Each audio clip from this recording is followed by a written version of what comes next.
maybe over-reliant on Axe really led the ROTK team astray. So maybe just draft, again, with the standard of tried and true. Make sure that you're comfortable with the picks, have a lot of stuns, have a lot of initiations, and go with that.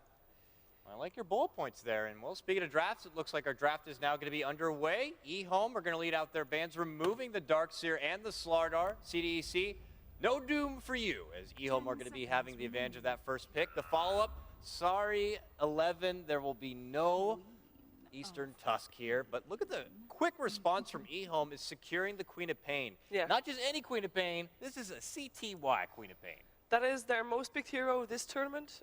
They have won 4 matches on it, lost 2. But I think this is, I mean, Lumi said go for something safe. This is a comfort pick for them, a go-to hero. Definitely a strong start for them, I think, and happy for them. Pretty big statement. You're on the Radiant side, you have first pick. You can grab the Shadow Fiend if you like. We've been talking time and time again. Such a quick mech timing on that hero. If you want to fight early, you could go for the mid-game SNY. For them to pass up the Shadow Fiend and go for the Queen of Pain, I mean, that is a comfort pick to the max. Like this is, we got one game. It's already, I'm getting early inklings here from EHOME. It's like, let's get what we know we're best with right now. And the nice thing is that with it being a Queen of Pain, they might not need to build so much around it. They can probably trust that CTY is going to be able to get the job done, and they can put their focus maybe elsewhere, towards maybe their safe lane farmer.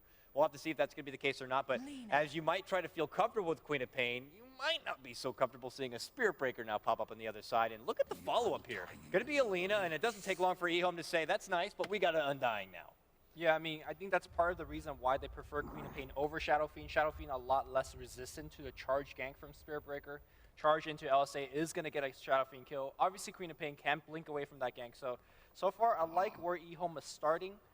Undying definitely gives Radiant some sort of Roshan fighting capability. We've seen just in this tournament how that Tombstone has really messed up a lot of Roche team fights. Do have to say though, Lina could be okay against a Tombstone. You got long range, you got good attack speed to work with. For sure. So it is a bit interesting to see EHOME like, doesn't matter, we already know we want Undying and we got it now. Maybe they're thinking potential aggro off lane. It's kind of early to say, but we'll have to see if that's the case. EHOME, though, do respond. They're going to be banning out the Broodmother here. Not something we see a whole lot of from CDEC, but something that they obviously don't want to be going against. And the follow-up, Gyrocopter. Something we've been seeing way too much of, it feels like today. Whether it's a good pick or not, we're not going to be seeing it here. Yeah, kind of happy with that, to be honest. Seeing some variation there. I really like CDEC's pick for the Spirit Breaker to get that on guard, get their initiation sorted, and now denying initiation potential from CDC. Already with the Tusk removed, now also Clockwork, which of course is one of the stronger Kaka heroes. And I am really curious to see what EHOME is going to try to secure for that. Obviously, Queen of Pain can be a bit of an initiator, and so can Undying, but you still want to have that one hero that can just stand there and tank it all and have enough sustain to live through the nukes that are going to be brought by a CDC. Now, I mentioned how maybe for CTY they don't have to worry too much about him and can let him do his thing in the lane. Do you think CDEC feel the same way if this is going to be like a Shiki Lina, or do they need to have a little bit of backup for this Lina to make sure that she'll have a good time? Because, to be honest, Shiki was like a star-studded player at TI, but since then, I feel like it's been more aggressive, kind of being like, you know, the all-star player, and Shiki is trying to get back into the groove. And worthy to note, the respect ban already on the Phoenix that Kaka loves to play. I mean, I feel like Shiki's game has actually not been, like, he has really picked it up for me in this tournament in particular. Had a huge Lina game just, I think, in the group stage. So I wouldn't sleep on this guy, but to answer your question, what did they need to roam for Shiki? Well, CDEC really, they have the Spirit Breaker, so the roaming capability is always there. Whereas Queen of Pain, I think she's a pretty self-reliant hero. She has the blink to get away from most ganks. So I imagine the mid lane's going to be fairly static. We're going to see just good old 1v1, none of that gank, none of that roam. With that said, though, if they need a roam, both teams have great heroes to do so. Like Undying going mid, throwing down Decay or two, that's good enough to pressure the Lina back. So CDC picked up a bit of foundation supports, and Night Stalker going to get grabbed. Something we don't see a lot from these Eastern teams, but it looks like EHOME are just ready to play with this. What do you think the purpose is of the Night Stalker here? Because up to this point, it was usually like a good go-to response for something like an Ember Spirit, let's say. Now, Ember hasn't been picked up yet, but maybe it could force CDC to second guess going down that road for aggressive. They played it once earlier this game. this patch rather, Night Stalker, I think it's picked up mostly to secure the vision. If you already imagine Spirit Breaker's initiation is going to be not that strong because you can see him coming from miles away. Vision, so important for Spirit Breaker everywhere, and I'm not talking for when he actually charges in and you see him. No, I'm talking about wards. He can't charge anybody if he can't see them. And that's going to be, I think that this is I hope that this is a support Night Stalker. Yeah, something that you touched on earlier is that, you know, EHOME needs somebody tanky up front. Night Stalker is going to be that tank no matter what position that he's playing at. Most likely, either Undying or Night Stalker is going to be the off lane because running double melee supports is often kind of awkward. You know, somebody has to do that dewarding, right? You need a range hero for that. And for the most part, Night Stalker, regardless of his position, gives you a fairly good way to cancel with that Spirit Breaker charge. And I think from the first game we saw CDEC, one of their best moments in team fight is isolating Dazzle and getting the quick kill on him, and then going to the rest of the team. So Night Stalker give you that on-point silence, get the quick kill on Dazzle, and then Queen of Pain does the rest against the rest of the team. Is it not scary at all that they still committed with the Ember Spirit, even going against a Night Stalker who's known to contain the Ember Spirit quite a bit, as long as they do base a lot of their fights around that nighttime? And also, I'm curious about your thoughts about this Dragon Knight pickup from EHOME here. So Davion, we don't get to see him a whole lot. One to maybe be more of your solid rock and push for the objectives here. Talk about melee cores. Now, the next ban is going to show what EHOME is thinking that Lina is going to be. Is she going to be a support? Is she going to be a core for Shiki?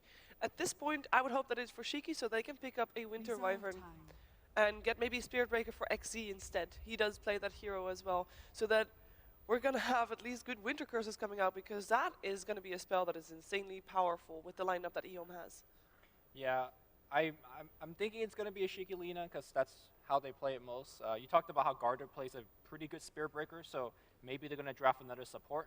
But like you said, using the next ban, we'll see how it goes. To answer your question, Dakota, the DK, I really like it a lot because if you look at EHOME's draft so far, they got the silence on Night Stalker. That's pretty much it. Sure, maybe Queen of Pain will pick up a mid-game Orchid, but you really can't depend on that. Let's say if she doesn't have a good farm in the lane. So DK for me is your stunner. You get a quick blink on him, and even heroes like Ember Spirit, who's normally pretty frisky in fights, blink on top of him, give him a good Dragon Tail, and just pile on the damage. Or maybe you blink on the Dazzle and kill him first. That's always a priority. So I like to see EHOME picking another stun, but starting with DK here ain't a bad place. Now, I am curious how the laning setup would be here for EHOME, and what about their late game potential? We don't know DK or Queen of Pain to be too crazy in the late game. Yeah, they offer a lot, but it's not like the raw horsepower we see from, like, you know, an Ember Spirit or, you know, a lot of the other picks. Even a Slaughter can contribute a lot in the late game here. I don't know Dragon Knight to be a really, you know, dominant powerhouse, physical right-click kind of a hero. Yeah, I would agree with that, and to be honest, I don't feel like EHOME has any strong particular timing to hit. For example, like if you have SF, you get an early mech, maybe you could, you know, get a tower or get a big fight. Yeah. Or you get triple BKB on your cores, and China teams really like that. I also don't really see that from here. So I think what EHOME wants to leverage their advantage is using that DK, get a T1 tower or two, get your Undying Night Stalker pretty tanky, and just go for some sort of mid-game fight. I think they have to seek opportunity. This is not a team where you say, all right, we're 25 minutes, we know what to do, we could do it now. They also seem like a lineup that might just, you know, someone gets the mech, we get the sustain, and we come together. And I don't want to go as far as say death ball, but... But who is going to get the mech in this game? That's the question. None of these heroes are your typical mech carriers. Which hero would they look to take to do that? Or maybe get a hero that has still a healing ability. Yeah, that is possible. I can see Undying maybe getting a mech. But yeah, ideally not your candidate there. And that could be for this potential 5th pick. They don't need to go too far in the late game if they're not planning to take the game that late to begin with. Ban out or respect one at that on the Visage here, something that Q does play pretty frequently. And now we're going to have an answer soon as far as exactly where this Lina could end up. I'm still on board with the idea that Shiki's going to be playing it in the mid lane, but I am curious to see that now that CDC have recognized the Dragon Knight coming out and, you know, they have all these big melee bruisers, if they're looking to respond and, you know, perhaps time out the game a bit differently and take it a lot longer, or just pull out a bit of a defense so that EHOME can't have their way with all these structures and continue to build up a ridiculous economy. Earthshaker. All right. So this still doesn't really give us too much information as to how the lanes go. Yeah. Ooh, he's off lane. Yeah, could be Shaker, could be Spirit Breaker. I was gonna suggest the Chen pickup for EHOME because they did play one game this patch. DK Chen has kind of been the That's a classic. old pair. You got a ton of push, you got the mech carrier, but it's gonna be with the good old Wisp. Hey, it's a Wisp. Yeah, that deserves an applause. I like that. Last pick, Io. It's a fresh face without a face. IO plus it's a Kaka Wisp. Oh, IO man, plus good. Undying, and you put a Soul Rip on top. That's a ton of healing. You say who's gonna do the healing? Well, We don't know. Don't need a mech now. Yeah. Oh man, and it's like I said, it's not any Wisp. Kaka Wisp It's Kaka. is infamous right there. Oh man. All I asked at the beginning of the day, where has it been? Where has it been? I figured LGD might have been one of the teams to pull it out, but it actually is going to be EHOME here, and this is it. This is going to be our last best of one. The winner of this gets to move on to face Liquid in a best of 3 lower bracket matchup. The loser, well, they can watch like everyone else and enjoy the hotel and the Singapore atmosphere. With that said, though, we're going to go ahead and hop into the game now. Let's send it over to our 2 casters. It's going to be LD and Merlini going to be joining them right now. Gentlemen, take it away.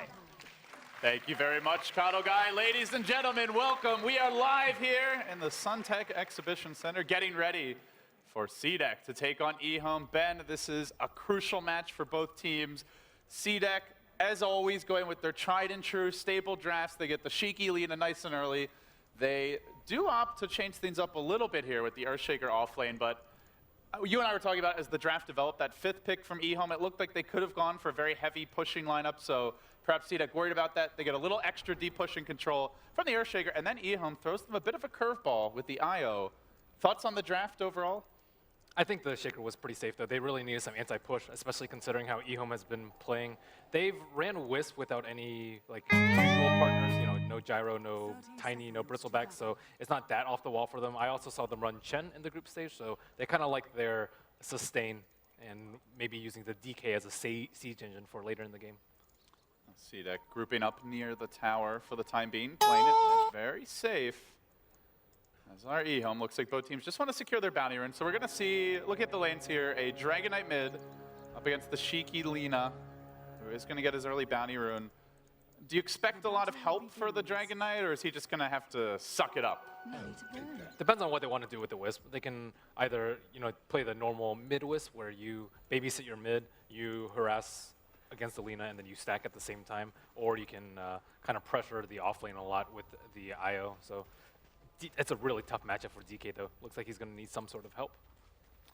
And for now, the help is not there. Lanham's heading off towards the bottom lane. It's going to be an Undying IO dual lane in the off lane. Very unconventional. How well do you think this is going to go? I think it's actually pretty decent. Undying's notoriously hard to kill, and they don't actually have that great of a way to kill him. Maybe once they get level 2 chains, but that's going to be a few minutes in. And in the meantime, we see CTY with a super easy matchup against the Earthshaker. So that's actually where EHOME's going to win out the most in this early game. Tri-lane here for CDEC early on. It's going to be the 1v1 mid, and Shiki, definitely a master of Lina, looking to take advantage. Just really punishing old Chicken as he walks up even near the creeps. He will not be allowed to farm these freely. Meanwhile, bottom lane is the off-lane Shaker, of course, can always get his levels from that fissure. Did stop for the boots first here. Lanham's going to smack him a couple of times, gives him a void in the rear for good measure. But XC will just continue to leech off experience wherever he can. Old Chicken's one of the few mid laners that don't usually get a stout shield on his mid melees. Whenever he plays Bristle, it's just a straight bottle rush with maybe 1 or 2 branches, similar with his Dragon Knight. And Shiki's already way ahead in terms of CS, and Old Chicken is really going to need the 2-minute rune or Bottle Crow or something to sustain up in this lane. Oh my goodness, aggressive getting a zombie claw to the face. That really hurts. Just look at Shiki mid lane. He continues to pressure Old Chicken. Has the salve available. Gonna use it now. But still Old Chicken farming quite well, all things considered. 5-0. He's got his bottle. He's crowing it back and forth there, walking it back and forth for now. Doing the best he can in this lane. So overall, do you feel like the teams are doing what they should be in the laning stage? Does anyone need to be making adjustments here early on, Ben? Well, EHOME want to keep the Spirit Breaker on top. If it's Spirit Breaker plus Lina in the mid, then DK is going to get extremely dominated. So it's important that they keep up this pressure in the top lane and kind of waiting for 4 minute to break out with the Night Stalker, who's simply getting some levels in the bottom lane. I think it's going all right for both teams. I think that DK's maybe not as shut down as they'd like, and Ember's not getting as much farm as they'd like to.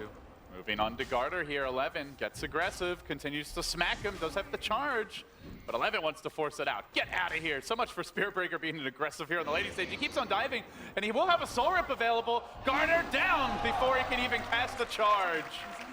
I don't think he expected him to go quite that far, but CDEC, in the end, will be hemorrhaging a first blood to EHOME. I really like the aggro duels with Undying +1 and Wisp is, you know, a lot This different. lane is flavor really than it strong. does. I don't know if I've ever seen an IO Undying dual lane, but it works incredibly well. That's really problematic. Now, what does the Spirit Breaker do? He has to maybe try and charge somewhere before the 4-minute mark, but we see. I mean, they can potentially like get a TP on Queen of Pain too, and then once that level 6 comes, this tri-lane just might completely fall apart.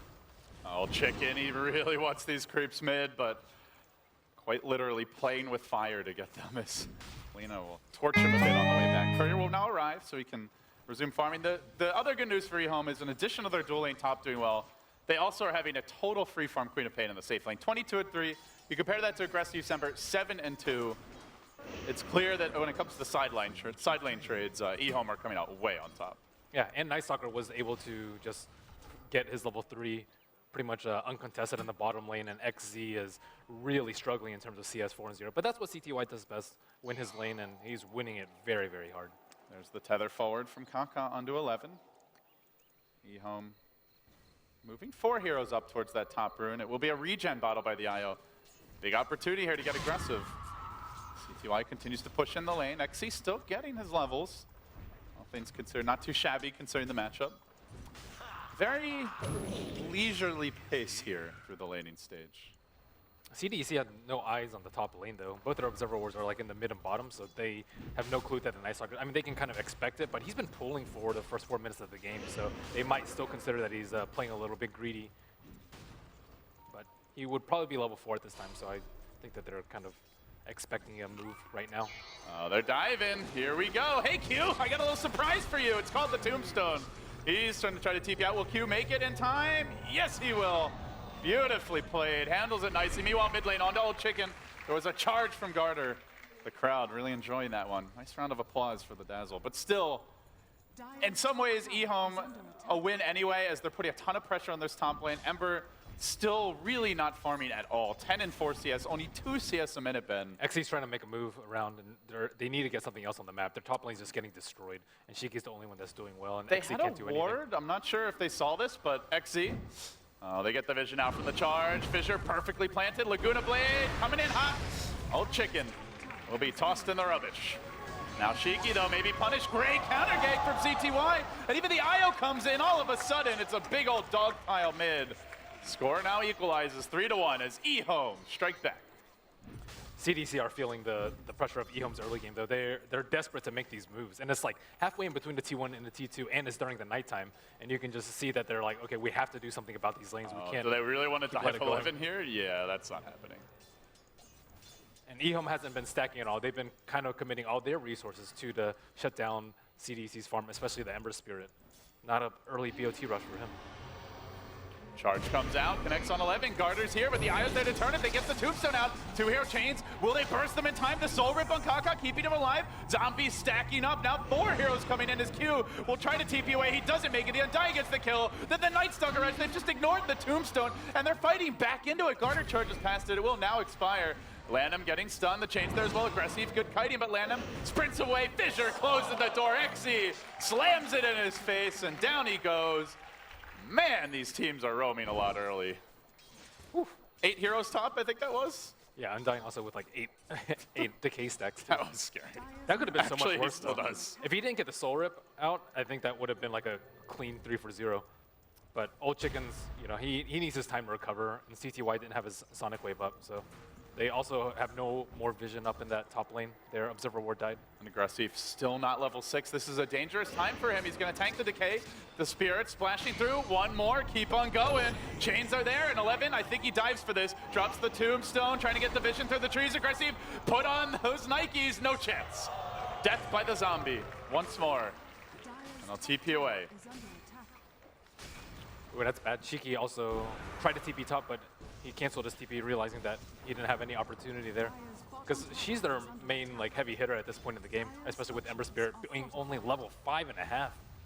You know, Shiki had that Dragon Knight versus Lina matchup, seemed very one-sided through the lane, but he's been forced to rotate enough here that he's not farming all that well. They didn't have the stacks on the side of CDEC either. Only 39 and 8. You compare that to CTY, who's also been ganking, but a bit more efficient with his time, Ben. He's 51 and 11, and on top of that, sitting at a very pretty 0-0 and 2. No deaths yet. Yeah, that's, I mean, that's the benefit of having the Queen of Pain, though. She will connect on those ganks because of the luxury of having the blink. With Lina, she can't really chase people down, especially like a Night Stalker or someone who's tethered up.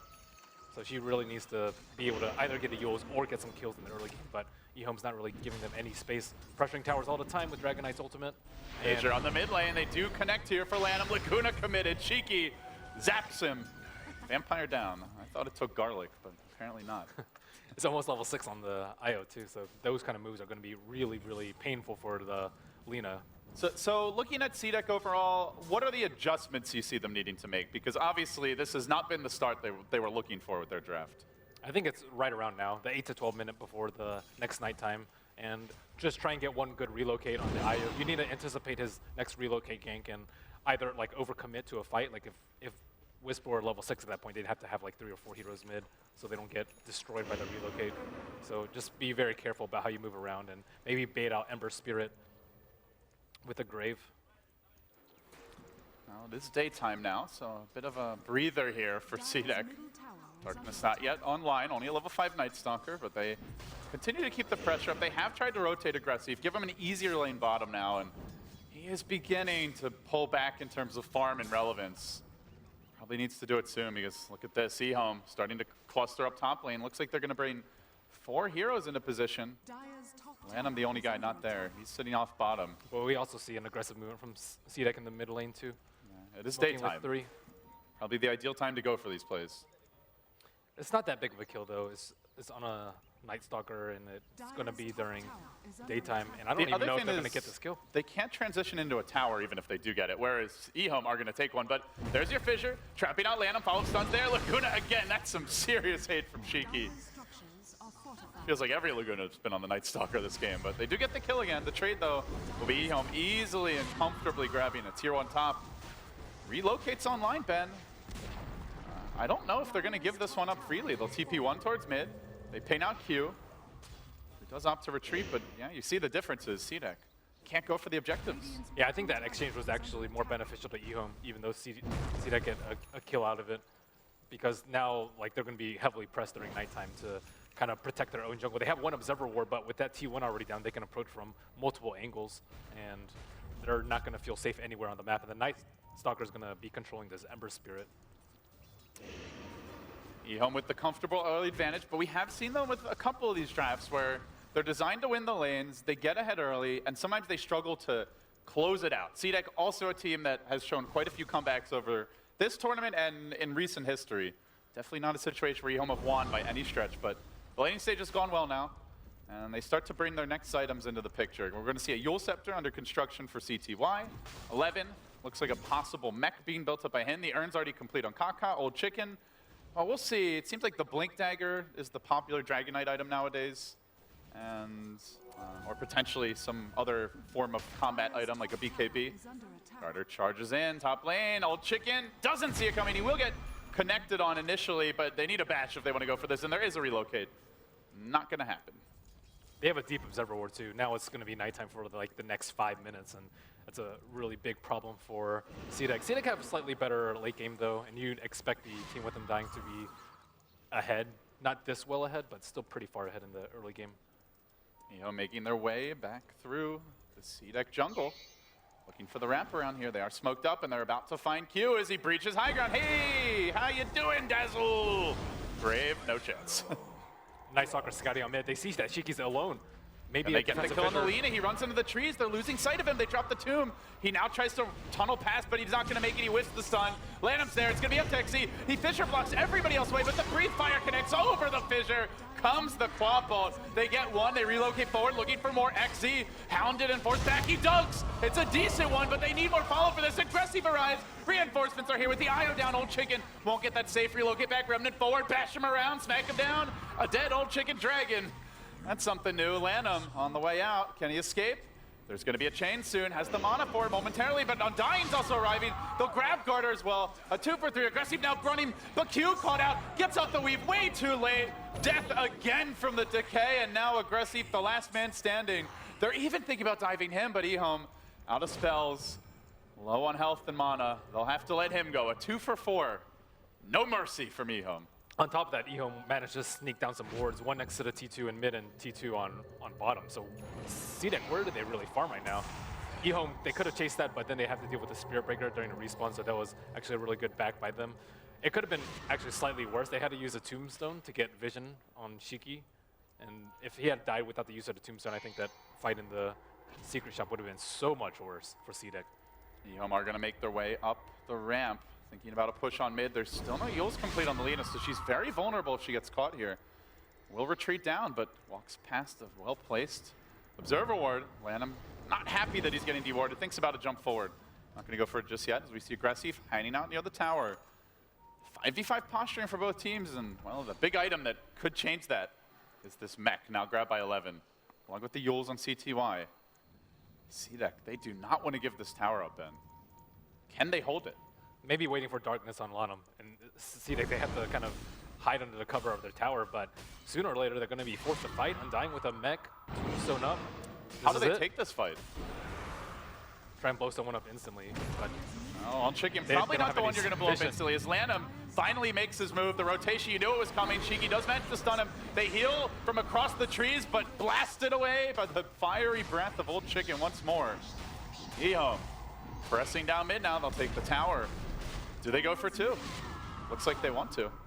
They still have dark. I mean, they just use darkness, and CDEC just don't see anything at this point.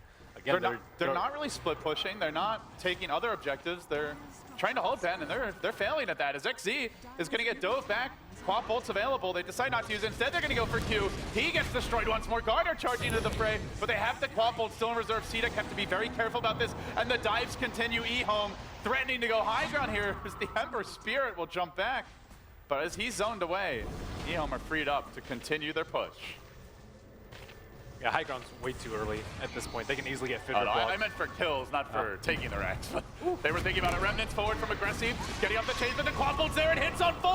CTY with the massive plays. They try to finish up Old Chicken. Shiki will barely be able to do it, but now Lanham rushes in again onto Shiki. The Graves there. XZ looking for the counterplay. Can't quite finish the job. Blink and a scream. Gotcha! CTY strikes again. Insane damage output in that fight, and Garter says, screw it, I'm going in. Charges deep onto 11, the relocate back now from the IO. Bash, no, the Void's gonna interrupt the auto attack. CTY, can he get another? Garter backing off, there's no charge. IO's back into the fray now. They do stun CTY, trying to hold him in position. Lanham charging forward, CDEC getting bullied and beaten. They'll try to fight Garter here as well. The air charge gets canceled. CTY finds another. That's 3 for him. Shaker down as well. An endless slaughter in the shadow of the tier 2 with 2 buybacks apiece, 1 for each side. It ends up being a 3 for 5, a dieback on the Spirit Breaker. Not done yet though. Lanham looking for more. There's the Yule Scepter setting up. Aggressive, does he have a remnant out? No, he gets silenced. Can they save him? The Graves there will allow him to hang on for now, but they stun him. They control him, and he may just die. Jaunt's back, not gonna happen. That's a 4th kill for CTY. Now 5, 0, and 7. My God, talk about a one-man wrecking crew.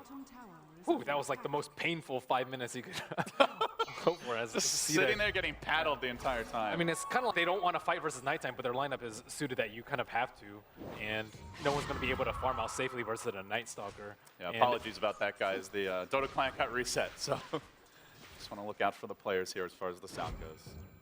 Well, Ben, how do you settle down? You have to kill the Wisp. The Wisp is like kind of gives him 6 lives during the team fight. CTY was out of mana, and then he like bought back on the Wisp, relocated, and fed him like 400 mana, and he was able to clean up, I think, like 2 or 3 more heroes because of that. And Wisp is still a strong hero. You don't necessarily have to have an ideal Wisp partner with, makes use of the overcharge attack speed and whatnot. Just having him as a mana and HP battery is good enough. Kill him quickly. Laguna him. Here comes the smoke from CDEC. Shiki leading the way now, but EHOME are pretty well positioned to dodge this. 4 heroes towards the north now. It's going to be all 5 heading past the tier 1. But every time EHOME wants to fight, they're either fighting during nighttime or when darkness is up.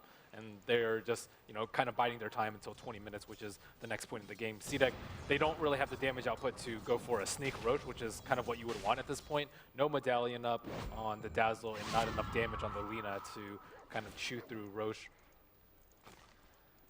Well, they do have the darkness now, so if they want to fight in another nighttime, they have that option available. EHOME are going to use this opportunity to push down the top lane.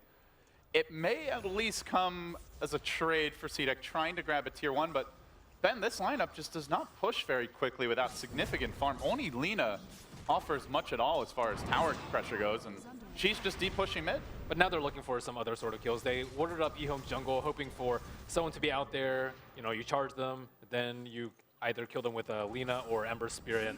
You slowly catch back up by kind of limiting the places that EHOME can go. But I don't really think EHOME's interested in farming their jungle. They haven't really stacked at all this entire game. I don't think EHOME's very interested in farming, period. Oh, EHOME within the deny there. They just want to fight. They might be the most aggressive team at this tournament that still remains. Yeah, their 5-man's still incredibly strong. Dragon Knight doesn't really have that many items. His CS is still pretty low, but I guess everyone's CS is fairly low, aside from the Queen of Pain, who has an Orchid now to complement her Yules. So now Ember Spirit's just, what is he going to do now? He has to deal with, it's like, oh yeah, go for the Manta, but he doesn't even have the Yasha yet. Like, he's nowhere close to... You need like Manta and Lincolns or just a plain BKB to kind of deal with this. There's like 2 sources of silence that are pretty long duration and a DK stun. Dragon Knight's getting a BKB. After that, he may just go into a blink, at which point, is that even enough? There's so much lockdown. Yeah, they do have the Blink Dagger on XZ though. That's kind of a big turning point, and they're gonna all out commit, to... Unfortunately, it, I believe, has just been scouted. Yeah. So you won't have that element of surprise. It's also only a level 1 Echo Slam. Definitely not nearly as scary. It's still what you're hoping for. It's just, that position that you need to just blow up the IO, Blink Echo Fissure into Laguna, and then you can take the fight from there. And he won't have buyback for the next fight. And they better blow her up, because she's got a Glimmer Cape. They have the Soul Rip and the mech. A lot of ways to keep Kaka alive here if you don't instantly delete that hero from the fight. They don't have enough sustained damage, though. I think even if they kill the Wisp, they still might not win the fight. Lina is not that great at sustain. Ember doesn't really have that many items, and he has to worry about all of these disables. Shaker, as you mentioned, was under level. Relocating. Oh! Maybe should have gone in a bit sooner with that Blink Silence before the relocate. Timing just slightly off there. Good reactions from Aggressive, though, as he dodges a crucial bullet. Time to change the pace. 20 minutes. So rounds 3 of aggression, I guess, from EHOME now likely to commence. It is officially nighttime again. They kind of need to pick up a gem soon, but Night Stalker's Scepter is actually not that quick in coming. He still needs 1150 gold. And CDEC, this is going to be an unexpected one. You do not expect the enemy to smoke as soon as it hits nighttime. But again, these Observer Ward setup will probably allow them to win this fight. The difference maker. Hey, Lanham, I got a treat for you. No, doesn't get the Yules off, but then they find the Fissure initiation. Laguna from long range. They need more backup for this. Huge commitment from Aggressive. He gets silenced, though. Lanham is tanky bullets for the team, and on the backside of the fight, Q's been caught out. They're going to destroy the Dazzle. The Night Stalker will fall, but they've thrown so much at him. They need to get the hell away, and this has made 11 very angry. Finally, the Dazzle does fall. And CDEC chase onwards. Can they find, EHOME chase onwards. Can they find more? The Yules Orchid combo. Awkward way to start the fight from CTY, but it works. EHOME finding a second, and they blew everything for that. The Echo Slam, the Laguna Blade. It could well be time to say hello to an old friend, Ben. Roshan might be waiting. Oh, that's super unfortunate. That was a very good maneuver by CDEC, but they unfortunately didn't get the chains out on the Night Stalker, so it took them way too long to kill him, and then on top of that, everyone just TP'd in, and that fight was over as soon as they didn't get the Night Stalker kill. It was probably the worst hero to find. He's like just out of range of the Yules. If they get the Yules off there, it's a totally different fight, but unfortunately wasn't the case. And good reactions by Lanham to just book it to the left and scurry away. Now they take the Roshan. It's probably something CDEC realizes is happening, as Q has just gotten into position, but there's really nothing they can do about this. Not with the Tombstone on the high ground and the level of farm that EHOME have. Yeah, normally at this point, if you're on the losing side of a Night Stalker, you'd maybe try and split push, but as soon as he gets Ag's Gem, you're never going to be really able to do anything, and then eventually Queen of Pain will get Scythe of Vice. So like no matter what items you get, you're still not going to be able to farm up. So CDEC kind of forced into this position where they have to constantly fight EHOME because there's pretty much no option for split pushing. Again, their only small chance was maybe smoke roshing earlier when EHOME were in the top side of the map, but that option is long gone. Well, Ben, you wanted a gem. You get a gem. Io's now picked one up. Night Stalker eggs. Also complete. Say goodbye to any semblance of vision if you're CDEC. If he wasn't already public enemy #1 for Shiki, he certainly is now. Yeah, I don't really know how they're supposed to win team fights, though. It's so difficult. Like when you're an Earthshaker against Darkness, you can't even see like any of these heroes that you need to kill. Like Wisp, you'll see his tether, but you won't actually see where the hero is. And the heroes that you want to see, like Queen of Pain, are also just going to be in a position where it's just not going to be the great echo that you're hoping for ever. CTY. Bold maneuver. CTY getting off the sound side. The Garter kills him in front of his buddy. Aggressive cries, sobs softly, but can't stop it. They even relocate. Heavy commitment here. Hoping for additional kills. CTY prances onwards, but they are going to be able to set up on the IO bottom. Hello, Kaka. And likely goodbye. Yeah. Death by 4, but it's a 4-hero rotation just to kill an IO. And it's after they lost their Spear Breaker. They will get the tower tonight, though, and that is a pretty decent exchange in the end. I don't really think they actually needed the BKB on Dragon Knight this early. I guess they were kind of trying to play it safe because they think that the only way that CDEC can get back into the game is they win a big team fight, but CDEC are trying to fight on their own terms, and having like a Blink stun on Dragon Knight as well as a Blink Orchid on Queen of Pain really opens up your options as the Wisp relocate, and CDEC are actually squeezing more farm than EHOME want them to at this point. They do match the silence aggressive. Blink was already committed, though. They don't have the follow-up, and while that's happening, Shiki also maneuvering through his own jungle, but he's going to run past that Radiant Ward. This has been doing so much work for EHOME. Always scouting the rotations. Now the Quap BKB. My God, CTY is massive. 6-0 and 8. Leader in terms of CS. Leader in terms of kills and assists. He's been everywhere. He's basically done everything. It's not often you see a safe lane Quap have this explosive of a performance, but CTY throwing the team on his back here. It's not rare for CTY, man. Did you For see him CTY, during the it's group not stage? rare. For other players, not so common. CDEC still trying to continue with like the super aggressive wars. They had one near like the bottom T2. They have one on the top T1. Just always looking for charge targets, for easy solo picks that they so desperately need. But EHOME aren't really giving it to them, and everyone who's kind of out on their lonesome just feels like, oh, I could die to Spear Breaker here, and they'll just back off. And of course, CDEC have to worry about the relocate if they do commit for those sort of kills. How do you see the ideal tempo for EHOME? At this point, like they've won the laning stage. They've got a nice 12K gold lead, roughly. Shadow Blade or Blink on DK, and then keep going for picks because CDEC's not interested in fighting. They're just huddling around their T3. They're going to time down the Aegis and just wait for that perfect opportunity to strike when, you know, they have vision on all of EHOME and can get a jump on like 3 heroes with Echo. It's going to come at some point if they're patient enough. Well, there's the Blink that you just mentioned. Is there a timer here for EHOME? Like, do they have to finish this game soon, or do you see them having a long opportunity to They just win need the to game? keep CDEC's farm under control with constant picks. And as long as they're like always scared of like a Blink jump into a relocate, then they can't really farm that the way they want them to. But EHOME just have to make sure that they don't give away Roche. As long as they keep getting Roches, their timeline keeps getting extended and extended. Run! The zombies are coming! CTY as well. Queen of Pain arrives. There's the silence. Garter very low. Probably going to tick down here to the poison. It's going to be close. There you go! CTY, the perfect timing. Has the BKB, has the Aegis. They commit the Lagoon on him, but he's coming back for round 2. And with the BKB, can at least back himself away. Could even dive in deeper. Old Chicken wants to go. CTY wanted to back a bit. That's okay. He's gonna BKB too. It's a rampage right through CDEC's old stomping grounds.